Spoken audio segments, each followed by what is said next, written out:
Move on na sa kahihintay sa kanya dahil in of winning streak na sa Rain or Shine Elasto Painters. Minsan, kailangang dumaan sa ulan para muling sumikat ang araw.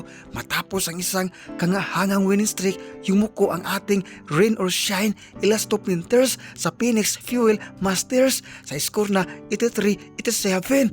Salamat sa laban mga Painters, hindi dito nagtapos ang ating paglalakbay. Babangon tayo ng mas malakas.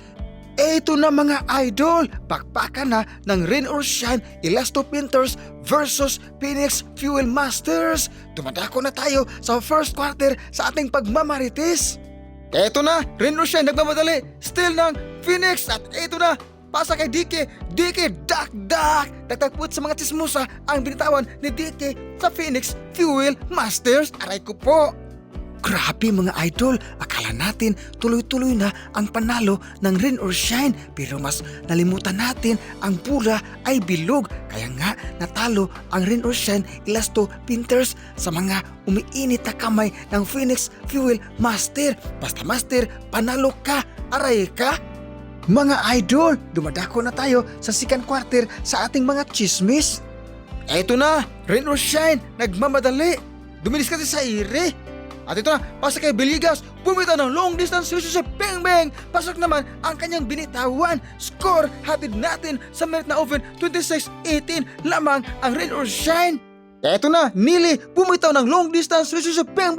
Pasok ang kanyang binitawan. Mga idol, dikit ang laban. Parang hindi sila maghihiwalay. Eto na, Rain or Shine nagmamadali, pasa kay Johnson kay Kalabaw sa ilalim. At ito na, pasa kay Mamuyak, bumitaw ng fadeaway good for two ang kanyang binitawan. Mga idol, dikit pa rin ang laban.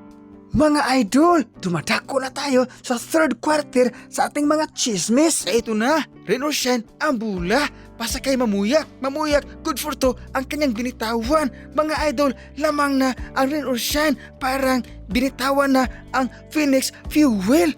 Eto na, Nukom, nagmamadali, sumasalaksak, wow, good for two ang kanyang binitawan. Eto na, Phoenix Fuel, dumidiskarte sa ire, pasa, at eto na, turnover ang Phoenix Fuel. Eto na, sumasalaksak, good for two ang kanyang binitawan. Mga idol, tinabaka na mula ulo hanggang paa ang Phoenix Fuel Master. Aray ko po. Mga idol, patatagkalin pa ba yan? Dumadako na tayo sa ating fourth and final quarter sa ating mga chismis. Eto na mga idol, umaapoy na ang Phoenix. Bumitaw ng long distance, si Beng. Pasok naman ang kanyang binitawan. Score, hatid natin sa minute na oven, 68-70 lamang na ang ating Phoenix Fuel Master. Aray ko po. Eto na, mayroon ng dak na lumilipad ang import ng Phoenix Fuel. Mga idol, kapag hindi para sa atin, huwag nang pipilitin. Baka masasaktan ka lang.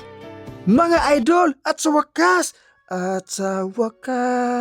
talo ang Rain or Shine. Panalo ang Phoenix Fuel Master, mga idol.